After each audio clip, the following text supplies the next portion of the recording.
You are now listening to WSN, Wolf Sports Network, live from the University of West Georgia in Carrollton, now in Odyssey Station.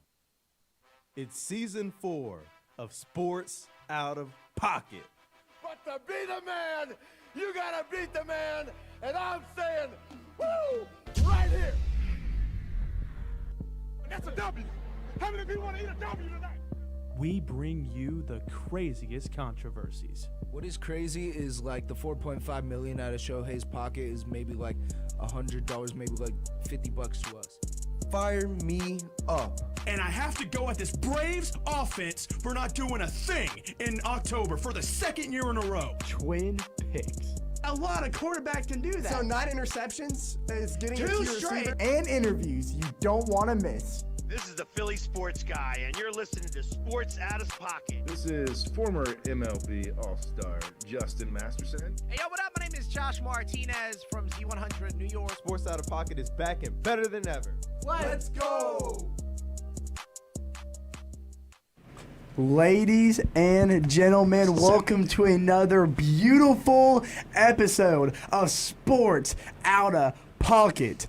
To keep with rhythm of how we did on the show this semester, we got a new host standing up in front of this mic, and you lucky fellas get to listen to me for the next 3 episodes. But as always, I'm not alone. To my left, we got Jackson returning to his original place. His original To my spot. rightful place. The 1-star board op doing his thing. Sorry if I sound a little off. Loki's a board op, you know why. I got the most irrelevant twin known to man next to me, Andrew Jessen. But who happens to be up 2-0 in the Twin Picks I don't series. want to hear it because if y'all remember, we had Aiden filling in for the Slambert, Steven Lambert, last episode because Steven was shirtless on the beach. But Steven, I want to talk to you, Steven. How was your trip? And you know, I only want to talk to you, Steven, because word on the street is if you were on the show last episode, you would have voted for me on Twin Picks. I said it in the would've won. comments. So Steven, Andrew, Jackson, turn off Andrew's mic. Steven, how was your trip, bud? It was great. Luckily, we were in a spot in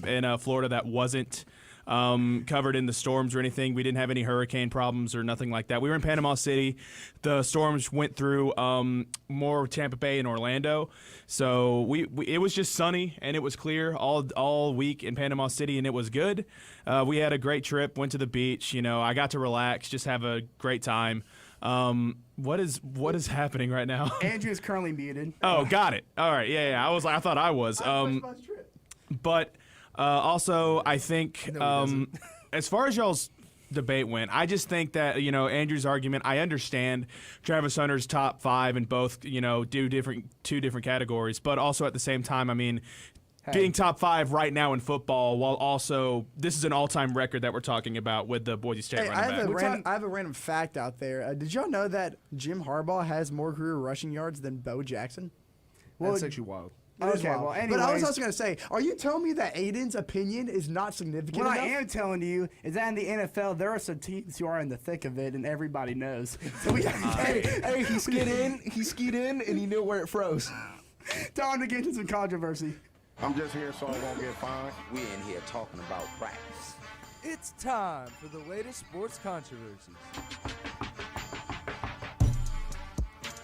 All right, Andrew, I'm going to turn to you first because I know there is some trouble in the wild, wild west, especially with wrinkly Jerry Jones, Andrew, if you can tell us what's going on over in Dallas. That old jerk. Yeah, so the Cowboys owner, Jerry Jones, he makes 2 radio appearances per week on the team's flagship station, 105.3 The Fan in Dallas, Fort Worth. So this is nothing new to him, okay? Now, on Tuesday, he was faced with some non-softball questions about a franchise he recently described as being he said some kind of weird word, but he also used some language in there, so I can't repeat it. But he made it very, very clear. Now, this was interesting, that there won't be an in-season head coaching change. So he pretty much solidified that Mike McCarthy is the guy for the rest of the year. But he also began to stumble in his response to questions about whether he has the right players for his team, given issues with execution.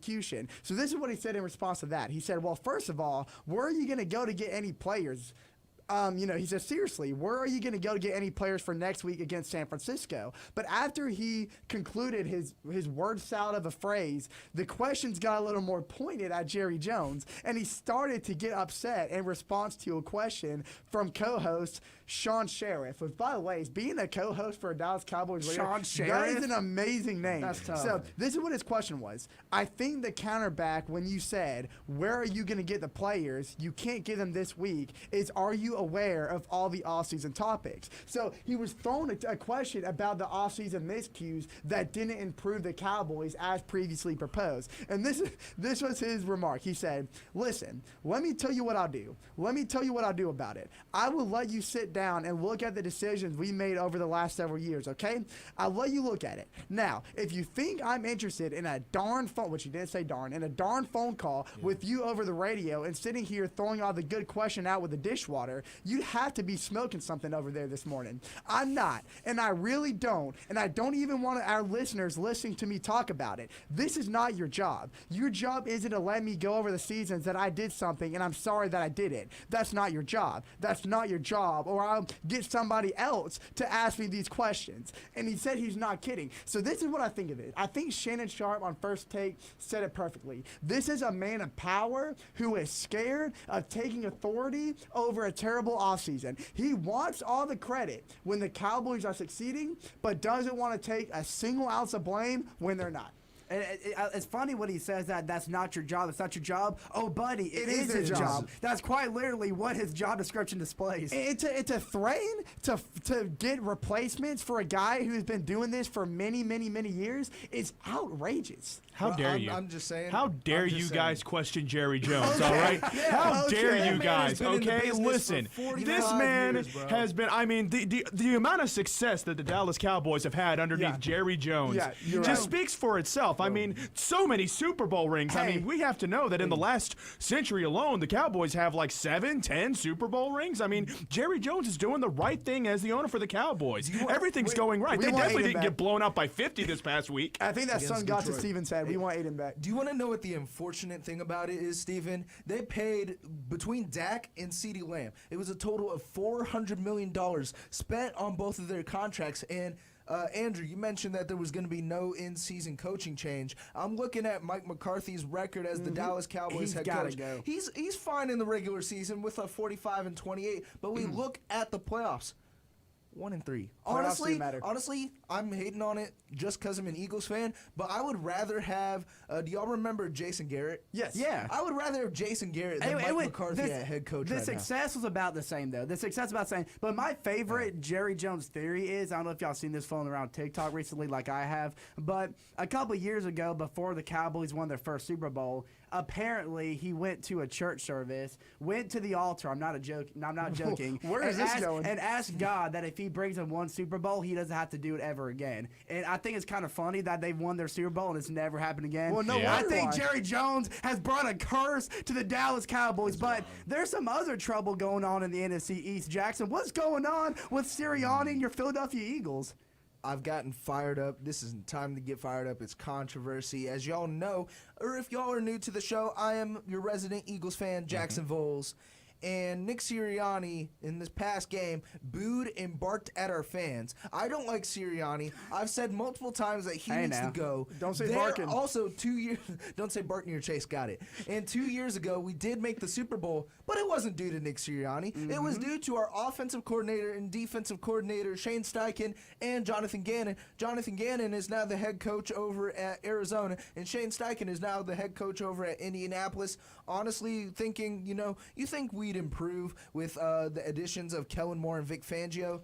I've seen glimpses of the light since Devontae Smith and A.J. Brown are back from injury, so we'll see how the rest of the season goes. Well, not only, I think you have to take it into consideration that the year y'all made the Super Bowl, Jalen Hurts had an MVP-type season, and that made a big difference. And we haven't seen that kind of production out of him since that year. And I'm not saying that's Sirianni's fault, because that is a little bit on Hurts as well. But Sirianni, he's a toxic chemical in y'all's locker room. He's not a leadership-type coach. We've seen it the way that he responds to hate that game that he had in Kansas City a couple years ago, when the Eagles pulled out the win, you saw his response to the Chiefs fans going out of the locker room, and even that was unprofessional. This is not a guy you want around a pro-style football team. Jackson, I'm sorry, I didn't mean to cut you off. I just wanted to ask you one question. You were talking, I think you've talked about this for the last couple of seasons for Sports Out of Pocket. The defense for the Eagles, like just the moves that they've made for the last couple of seasons, like what's gone wrong? Like who did you want to keep, and like what's gone wrong to the fact of where they are now?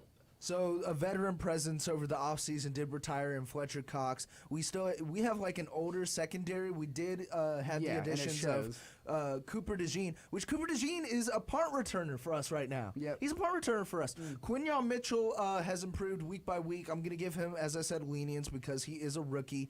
And honestly, our defense needs help. Hassan Reddick is looking for a trade from the Jets after leaving us this offseason. So Hassan Reddick, if you want to come back home, we need you on that D-line. That would be a huge pickup for y'all. That would be a huge pickup right now. Bryce Huff has looked abysmal.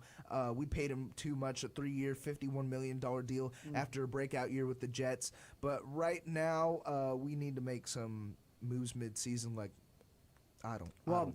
Staying on top of the NFL, there has been a lot of moves, especially this week, that we have got to talk about. We got to decide, are these new situations cash or are they just straight out trash? Here comes the money. Here we go. Money talk. Here comes the money. It's Sports Out of Pocket, cash or trash. Now, there have been some names running around the trade block since really the second, third week of the season. But this week, there has been some moves made that's going to shake up the NFL, both on the AFC side. And Jackson, I want you to present your cash or trash, and I'm just going to open it up to the group to discuss. So as y'all know, 2 weeks ago we discussed on Sports Out of Pocket about Davante Adams requesting for a trade. The week after, Robert Saleh, the Jets head coach, was recently fired.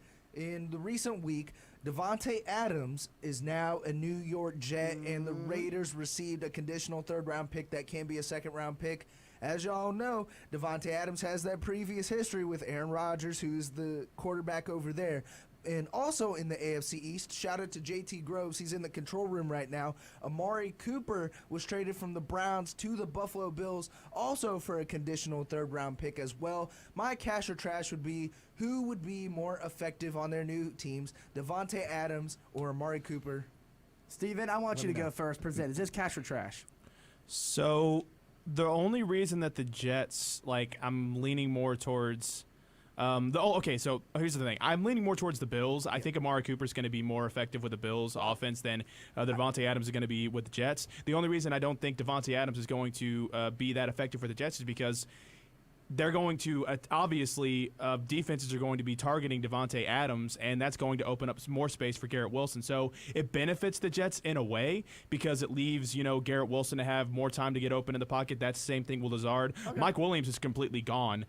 Like that, Williams, like that man might as well just be dropped, especially after what happened this past Monday when he slipped and fell and like caused that interception. But Amari Cooper, like that's the one thing that's been kind of missing from this Bills team is a solid receiving core. So Amari Cooper adds that for a great quarterback in Josh Allen, who really hasn't had a lot of receivers to throw the ball to. He's been like good here and there. Like Matt Collins has really stepped up for the Bills this season. But adding a great presence, a very awesome veteran presence in Amari Cooper, I think it's going to benefit the Bills. So you're giving it was a cash or trash? I'm cashing on the Bills being like that's a better. It benefits Amari. Yeah, it benefits them more than well, that's a good segue because I disagree with you, Steven. Now, I like that the points you made were very valid, and I understand what you mean from the Bills standpoint. But I'm looking at the Jets team, okay, who is when you look back at the success that Davante Adams had in Green Bay, I think the big key apart from Davante Adams just being able to create separation is the fact that Aaron Rodgers, he knows he's, in my opinion, top 5 quarterback of all time. You can disagree with me on that if you want. But the other issue was that the Green Bay Packers have always had, to me, a strong receiving core, even when Adams was there, meaning that, double coverage was not a strong suit for defenses going up against a guy like Davante Adams. You see him with the Raiders. He was really the only wide receiver threat the Raiders ever had, even back when Derek Carr was there. So he was always getting double covered. He always had a safety spy on him. Now, take a look at this Jets offense. I like what you said. I mean, you said it correct about Mike. His days are done. But now look at Garrett Wilson. Garrett Wilson has arose himself as, to me, a top 10 receiver in the NFL, a guy that you can't leave open on single coverage. So therefore, this, along with Devontae Adams' great separation and his great route running, there's never going to be that second safety spot that there was when he was in Las Vegas, saying to me that he's going to be more open, or he's going to have more open targets for Aaron Rodgers that there wasn't there when Gardner Minshew was throwing him the ball in Las Vegas. Now, when you look at the Bills side of the offense, I think you have to kind of look at that Josh Allen. He's a ball share. He knows how to create space for these receivers. I think his accuracy is off the charts, and there are rising stars here like Keon Coleman, who's had really good weeks back to back, and then other like Dalton Kincaid has been a great tight end for the Bills as well, and they've got other small pieces then and there. Yeah. Amari Cooper, to me, I don't think is a good separation guy like Devontae Adams. I don't think he's going to have more open targets for Josh Allen as opposed for Aaron Rodgers. So I'm cashing in on the Green Jets. All right, Jackson. So you said Jets, you said Bills. Yep. I'm going to have to agree with Steven. And the reason why is because you also got to remember when Devontae Adams and Aaron Rodgers was in Green Bay, the offensive coordinator there was Nathaniel Hackett. Nathaniel Hackett was recently demoted to, I believe he was switched to quarterbacks coach. I'm not 100%, don't quote me on that. But Todd Downing is now the offensive coordinator out there. And when you look at that offense was looking a little shaky against the Buffalo Bills. And you also got to remember Garrett Wilson's production, as you said, he solidified himself as a top 10 receiver in the NFL. His production has gone up the past few weeks. You can even ask Richard Reed from Sports Pack, who has Garrett Wilson, who won't trade me him, which we'll get into. For good reason. Brees Hall is a good threat in the air as well. So, and then Amari Cooper, who's been solid for he was solid last year for the Browns, but he's been really good with the Raiders and the Cowboys, and now that he has a pass-first quarterback in Josh Allen, and again, the Bills didn't have a solidified wide receiver one, and now they do. Well, I'm going to split the table here. I'm agreeing with Andrew, and I'm going with the Buffalo Bills and Amari Cooper, and here's my reasoning. Wait, I said the Jets.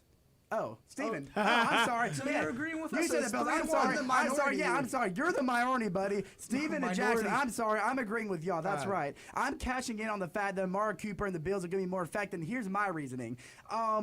With a guy like Aaron Rodgers, you have to establish trust. And the only guy, there's two guys on the Jets right now that we know have that trust. It's not Mike Williams, I'll tell you that. It's Garrett Wilson and Al Lazard. Garrett Wilson Brees Hall has trust too. And Brees Hall. Okay, Brees Hall, yeah. A little bit of Braylon Allen. Checkdowns, it's always Garrett Wilson has 27 more targets than anyone else in the NFL. But now put Devontae Adams in that picture, we know there's already built-in chemistry between Rodgers and Adams because of the time in Green Bay. And that's going to continue when he comes to New York, which means Garrett Wilson's going to take a step back. Al Lazard, he's been the dominant red zone presence for the Jets. That will continue. But then you look at Buffalo, and it's a completely different situation. I talked to Christian before the show, and he made a good point. Josh Allen loves to spread the ball, which is true, but then you look at Stephon Diggs' production, especially last season in Buffalo, he had almost triple more catches and targets than anybody else on the Bills, and it's because Josh Allen, though he likes to spread the ball, he loves to have that one established receiver, and as good as a route runner as Amari Cooper is, he's going to be the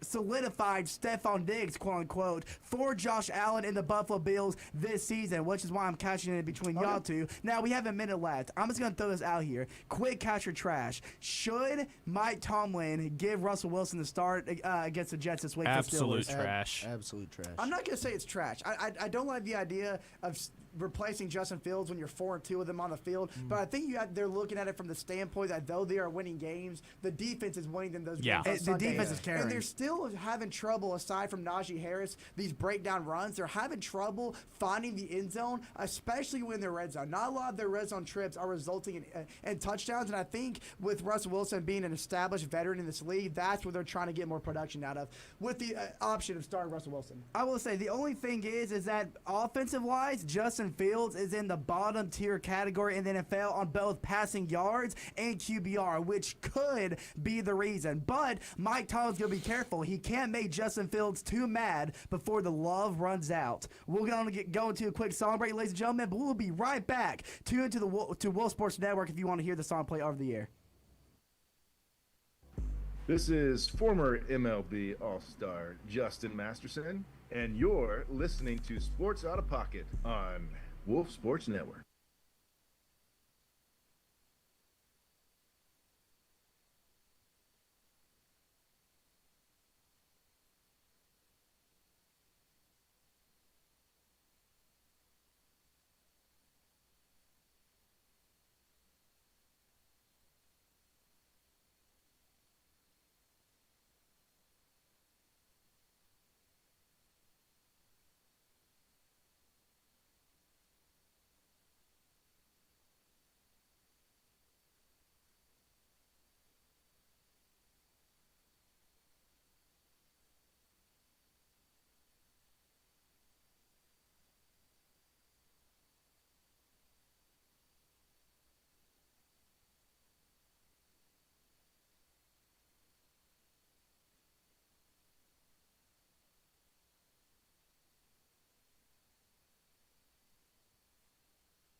Listen to me now. Kirk Cousins is more valuable in fantasy than Jalen Hurts. What are you talking about? You are dead wrong.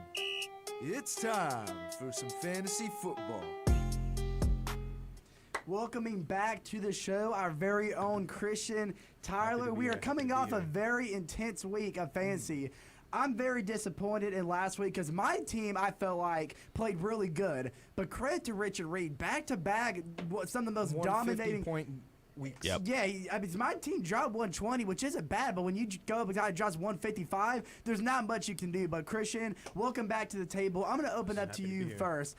Talk about how last week fared for you, and kind of, I know you've been trying to get Amari Cooper from me, especially now he's paired with Josh Allen the Bills. But I say keep him, man. What you gotta honestly, say? now the more and more that I think about it, I think I'm actually gonna pass on Amari Cooper. I know it sounds crazy, but so I think no I'm good on-air trade with my wide receiver room right now. I mean, Devontae Adams, AJ Brown, Amon-Ra. I don't really have enough room for Amari Cooper. What I need is a running back. That's what I need.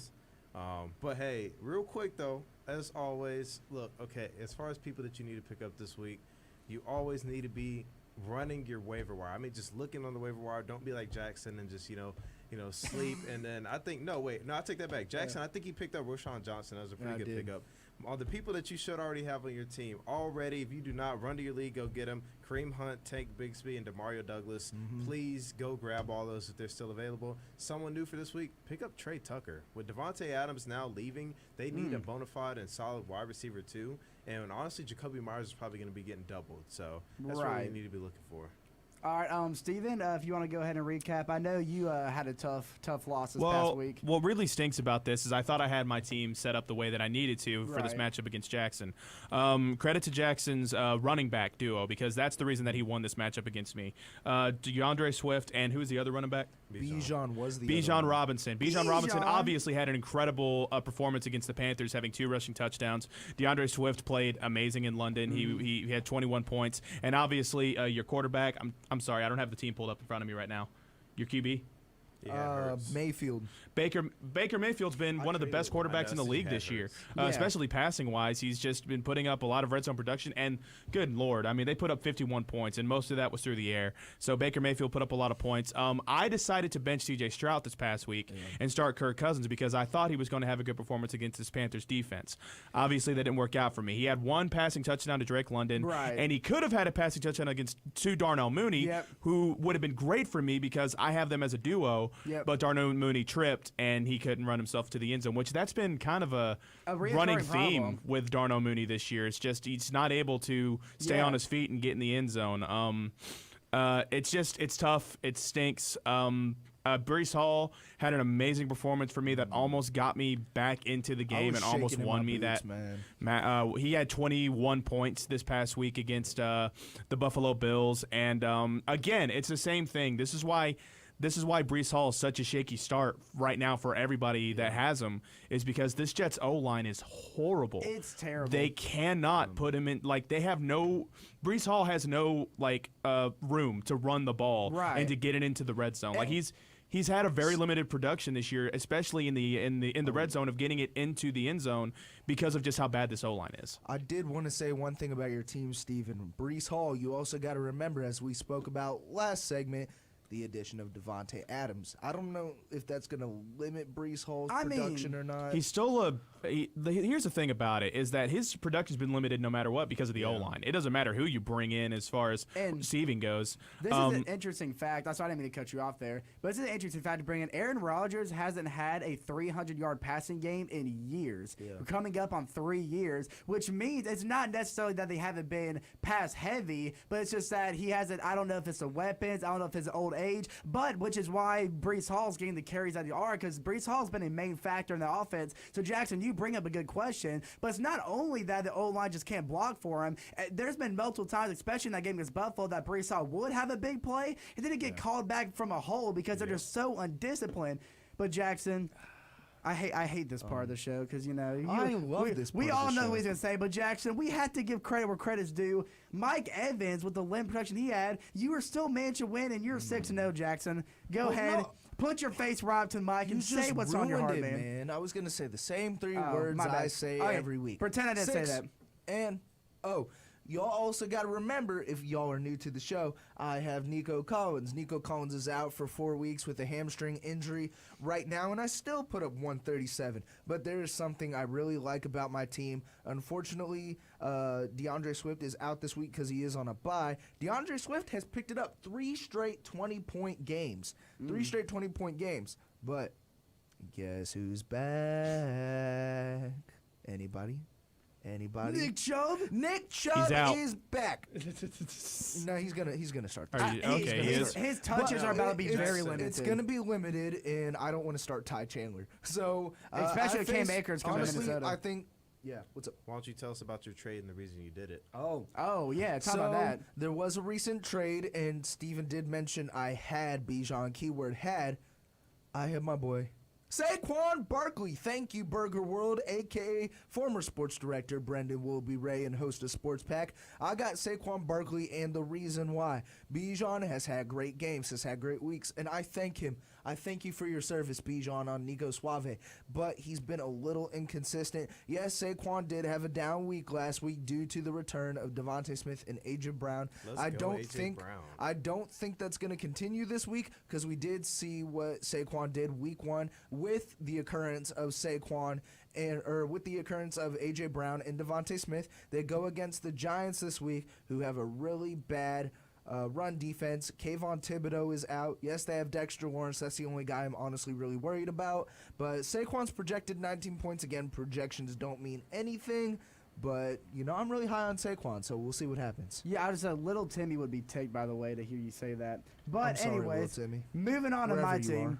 Like I said, my team's coming off a good week. They dropped 120, which is really not bad. But what kind of is frustrating me right now is my running back situation. And more importantly, Travis Etienne. It's been the Bigsby show in this dumpster fire of the Jacksonville Jaguars.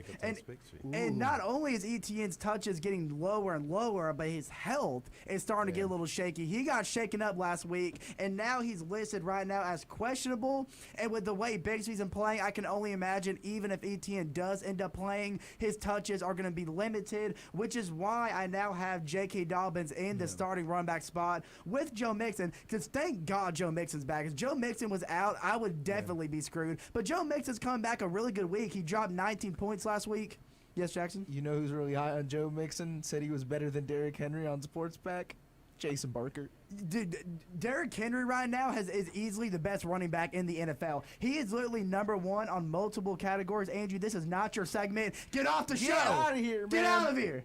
Go. Shoo. Sorry, guys. I had a little bug came in. I had to shoot away. But I am really. There is many times this year that I almost traded Amari Cooper because of how horrible Deshaun Watson was in Cleveland. Christian, you're one of the main people that we talked a lot about giving you Amari Cooper. I'm glad I did not make that trade. I would have been so screwed. Same to Jason Barker. We had many trade talks revolving around Amari Cooper as well. But now that he's in Buffalo, paired with Josh Allen, that is absolutely huge for me. And I can only hope and pray that his production goes up and that can kind of get me over the hedge of a lot of these close matchups I've had recently. I did want to ask Christian, as our waiver wire expert, who should be an automatic sit this week? Who should you sit on your bench? Okay, who should you sit on your bench? Oh, my goodness. So, first things first, and I actually have him sit Zach Moss this week. Honestly, he's a little bit questionable. He got shaken up, so we are seeing a little bit of a decline for Zach Moss. And one more sit. Oh, why can't I think of his name? I can give you one if you White? need one. Rashad White. Rashad White doesn't need to be in anybody's starting lineup anymore. Yes. Now here's the thing.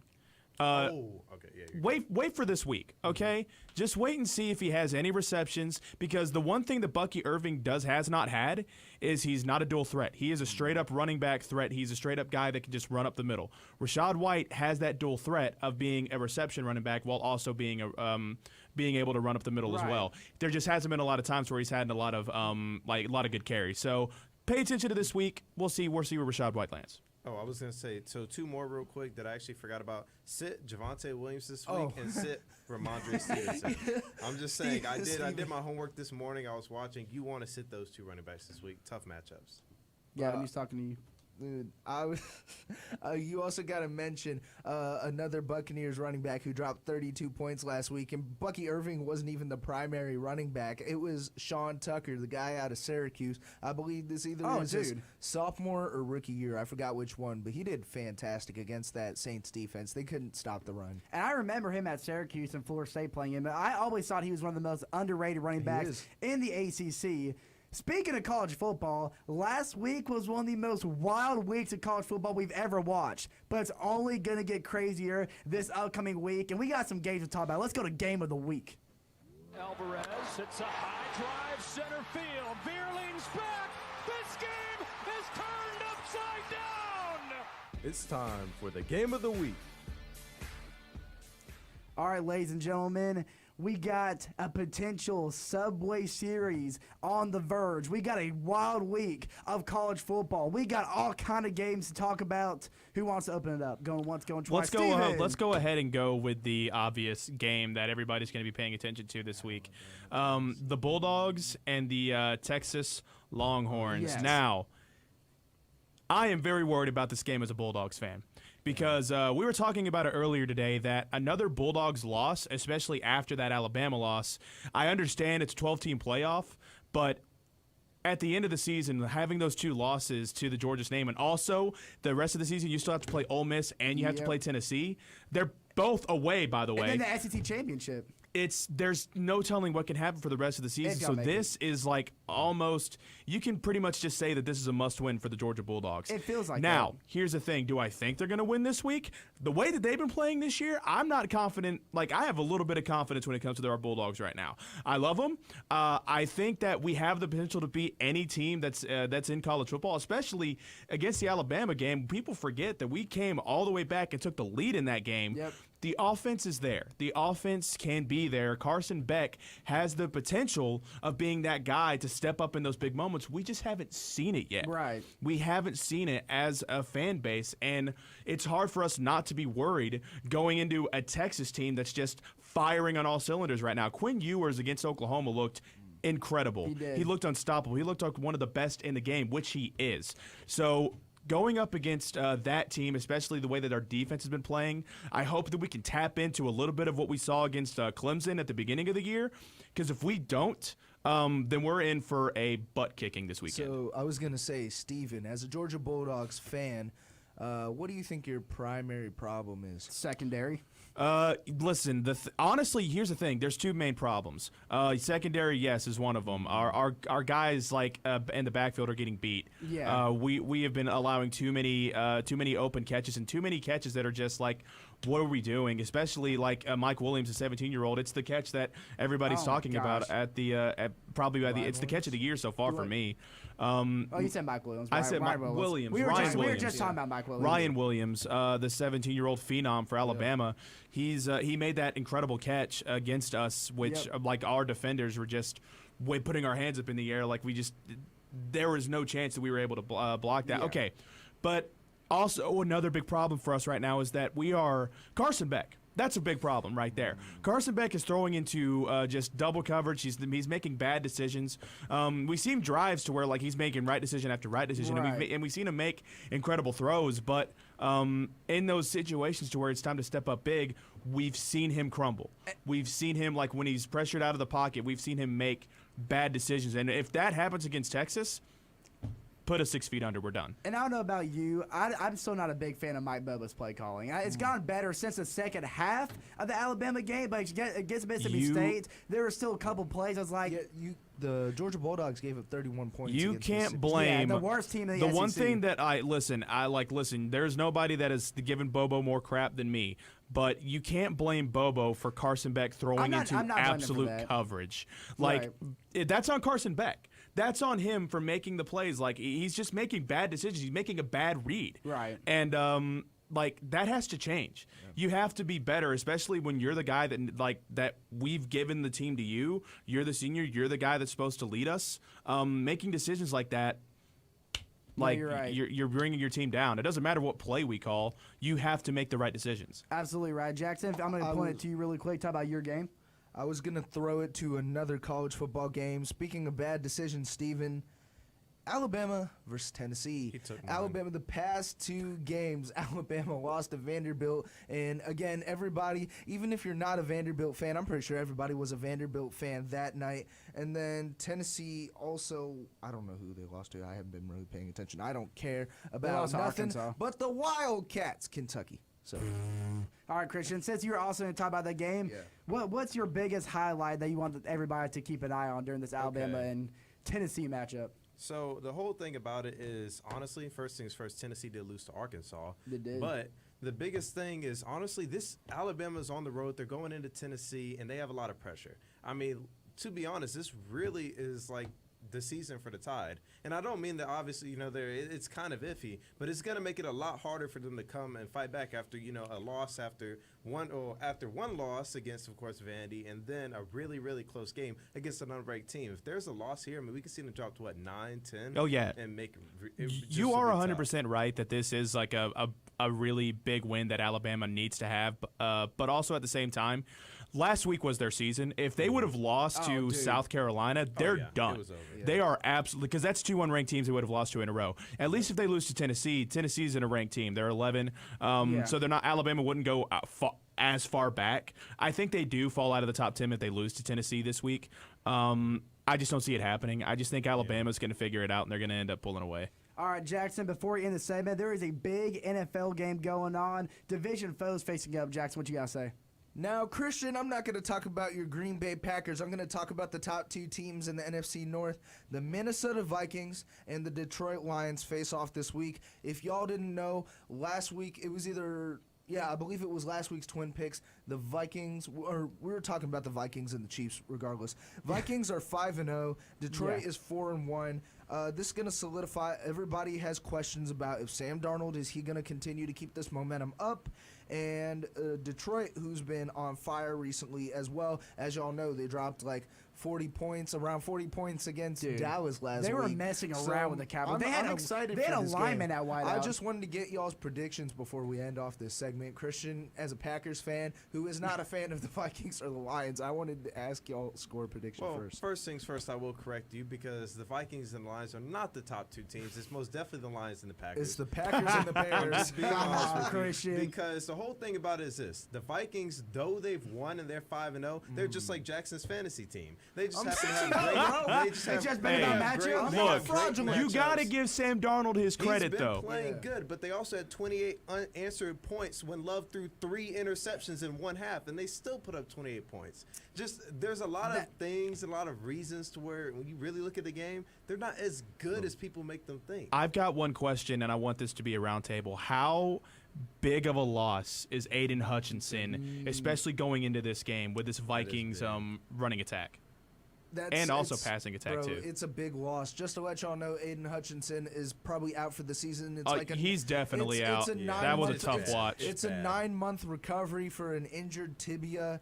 And just to let you know, Aiden Hutchinson was the leading candidate for Defensive Player of the Year. In my opinion, he probably would have won because he's scarier than T.J. Watt. Shout out to Andrew Will, our resident Steelers fan here at Miller Hall. Unfortunately, that did not age well because he quite literally has a rod in his leg right now, and he is going to miss 8 to 9 months. We're just going to wrap it up. But just to let you know, ladies and gentlemen who are listening in, especially you UWG students, it is homecoming week here in UWG. And if you don't know who to vote for, actually, even if you do know who to vote for, just throw it out the window. No better person to vote for than Wolf Sports Network's very own Carly Pear. Vote Pear or be square. Because in the words of Kanye West, it is homecoming. We'll go into another song break. We'll be right back for some Fire Me Up. Hey, yo, what up? My name is Josh Martinez from Z100 New York, and you're listening to my dudes from the Sports Out of Pocket on the Wolf Sports Network.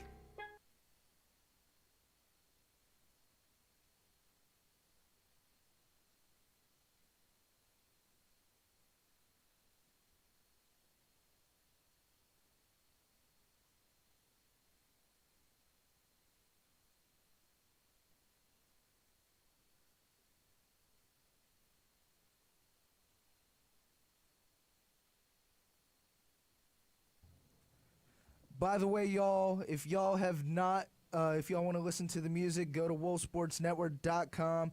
We're playing some great music over there. Homecoming by Kanye West. Again, make sure to vote Carly for Pick 6 for Homecoming, and make sure to like and subscribe. Go follow us on Instagram. You don't want to miss exclusive content over there, so stay tuned for more.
am having a very bad day. I am in no mood.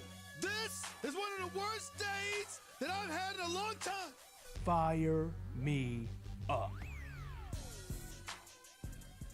Ladies and gentlemen, we are in the thick of the my gosh. MLB postseason. He We skid in where got it froze. And most of the point, the one we're going to focus on here and Fire Me Up is on the NL side between the Dodgers and the Mets. And the reason why I say this, if the Mets get past the Dodgers, it's looking like the Yankees are going to beat the Guardians. The Guardians are not playing good baseball against the Yankees right now. Yep. So assuming the Yankees win the ALCS, if the Mets get past the Dodgers and the NLCS, ladies and gentlemen, we could have a Subway Series World Series, which is funny because all across the United States, this is probably a must-see TV moment. But for us Braves fans and here in the South, this is a nightmare becoming a reality. What needs to happen to keep this nightmare away? You know why it's a nightmare, Chase? Because, okay, so you can think about the two alternatives here in the Subway Series. Though it's an in-state rivalry and though it's cool on paper, like you said, for us Braves fans, we have an alternative. No, because obviously we're not going to pull for the Mets to win a World Series.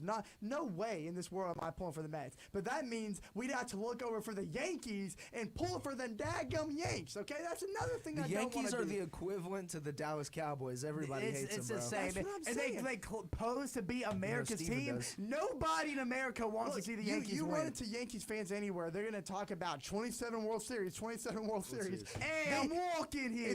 If they win this World Series against the Mets Oh, or you're the never gonna hear Dodgers, the end of it. you're never going to hear Can the I end. can I say 3 words real quick, Steven? Sure.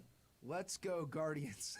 Well, yeah, that's what Amen. listen, That's I what we want the want. Guardians to win more than anybody in everyone the, at this table. because at the end of the day, like, I can root for the Guardians. Here's the reason I feel like the Guardians are like this Cinderella team that nobody's really like paying attention to. Hey, guess who hasn't won a championship since the 1940s? The Guardians. The Cleveland Guardians. And it would be such an amazing story with a team that nobody thought was going to be where they were at this point in the season and like World Series favorites to end up making that happen, especially coming back from 2-0, coming down 2-0 to the New York Yankees. That's the thing, though. They got a juggernaut face right in front of them. See, and the problem is that they just don't have the pitching. And They you just saw it don't yesterday. have the pitching to match up with the Yankees. And you saw it yesterday, and even Stanton after his Judge. Okay. Aaron Judge, even after that home run But- he had in the post game, he was like, that was disrespectful. I've hit 50-some of those out of the stadium this season, or something like Let's that. go on the other It was like side. a cocky, comment he made. Let's go on the National League side. Oh my God, Grimace, the Oh my girl God. throwing the first pitch, all this The different Oh my God stuff song. that has just been giving the Mets this absolute power and has been carrying them throughout the entire playoffs. I am done with it. Yeah. I am done being like with the Mets. I'm done with the Oh my God song. I'm done with Lindor being the best player in the entire world. It's a fire song. It's a bro. fire song.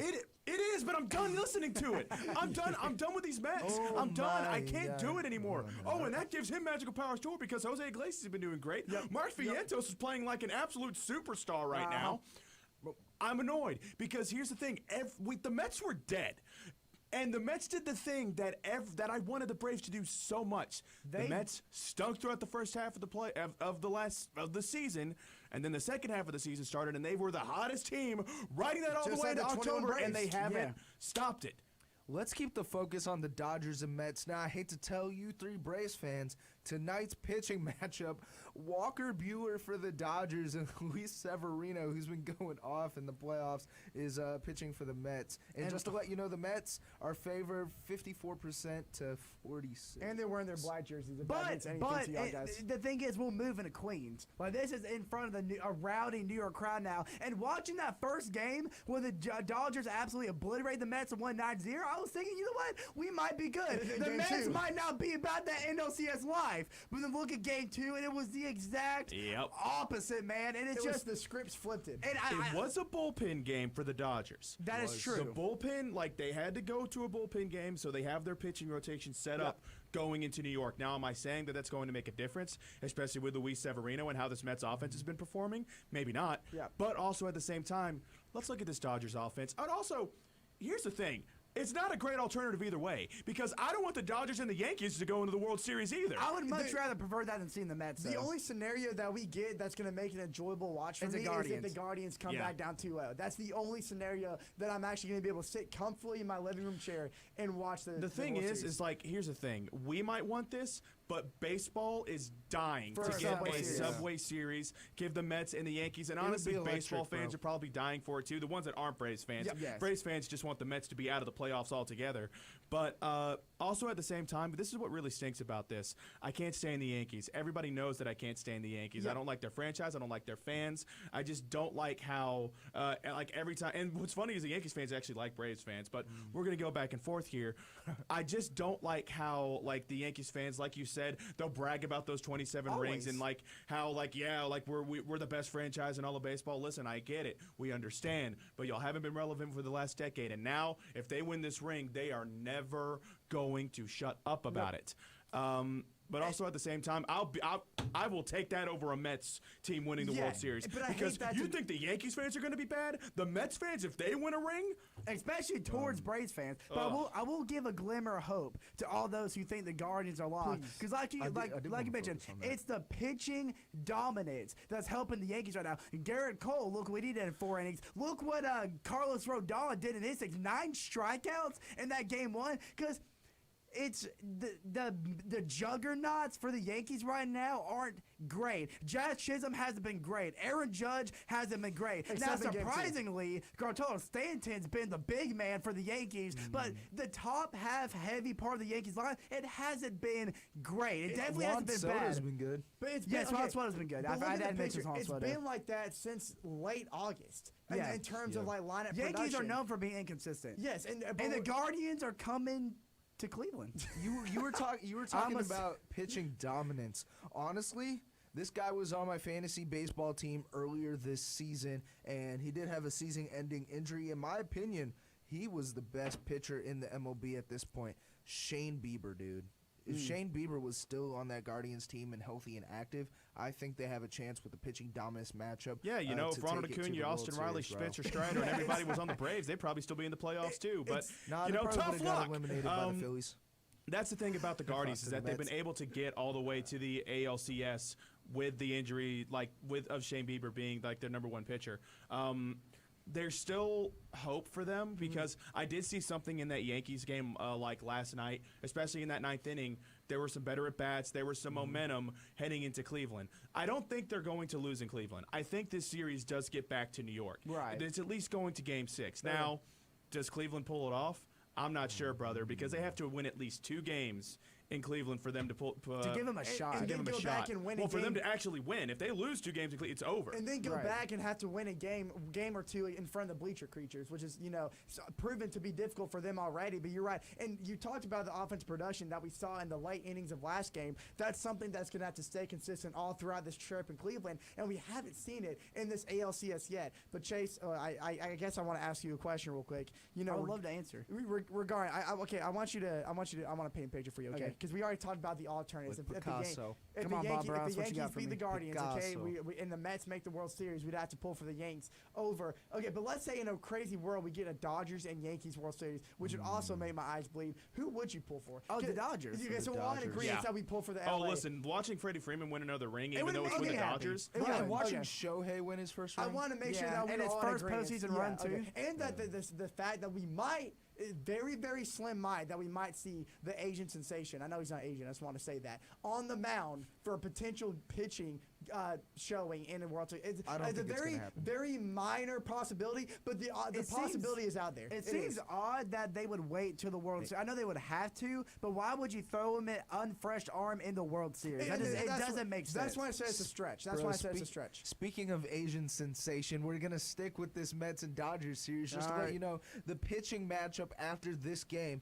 is Yoshinobu Yamamoto and Yoshinobu Yamamoto. Why did he say that so weird? Yoshinobu Yamamoto. Yoshinobu. And hold on, who's the other? There was another pitching. Hold on, that's Kodai game Senga? 5. Is that? I think it is. Who are we trying to figure out here? Who's pitching for Game 4 for the Dodgers? Is that what you're No, trying to figure out? Not for the Mets. Jose Quintana. Dude, why don't you talk like this often? Then I might think you're actually Hispanic. Okay, so here's the thing about this Mets and Dodgers series is the fact that the Mets they have 3 games in front of their New York crowd. Yes. If they win 2 out of the 3 games, It's over. Going back to the Dodgers with a 3-2 It's lead over. in Los Angeles, You say it's over, but I mean, I don't know. The Dodgers have been proven that, like, stepping up in those situations that they can pull it off. Yeah. I still believe in this Dodgers lineup too. You have to. It's Mookie Betts. It's Freddie Freeman. It's Shohei Ohtani. Hernandez. But the Mets also have the most expensive lineup in this baseball. lineup is still like one of the best lineups that we've ever seen. Yeah. And they're going to perform in those big moments. It's just the fact of, is the pitching going to hold up? The bullpen's obviously stretched out a lot. They're worn out, man. They're gonna try and listen. They have to win at least 2 games in New York for them to have a shot. That's what I'm saying. Yes, if they don't escape out of New York with at least 2 wins, I would feel a lot more comfortable with LA getting that 1 win back in their home stadium. But if the Mets happen to win, if they go back to LA with a 3-1 lead, it's wraps. It's wraps. Right. It's that Mets magic in Citi Field. One of the greatest moments I've seen from this MLB playoff so far is that wild card round, the Mets Brewers game where Pete Alonso hit that 3-run homer. Yeah, It's that insane. 3-run homer. Dude, So what if about- the Mets can still capture that magic, it's going to be a holiday in New York, bro. Or what about Lindor's grand slam against the Phillies at home? As much as I cringe watching that, any baseball fans gonna get chills from that moment. But ladies and gentlemen, it's the worst part of the show where sadly we have to say our goodbyes until next Wednesday, when we'll be right back on air, and this sexy voice will be in front of this sexy mic, giving you all these sexy content. All right, there, brother. Let's really wrap it up. I think we should wrap it up. Ladies and gentlemen, stay safe out there. Okay, ladies and gentlemen, thank you so much for tuning in. It's been a pleasure talking sports with y'all, and I can't wait to do it again next Wednesday. For me, Steven, Andrew, Jackson, we'll be back next week for Sports Out of Pocket. See y'all next week.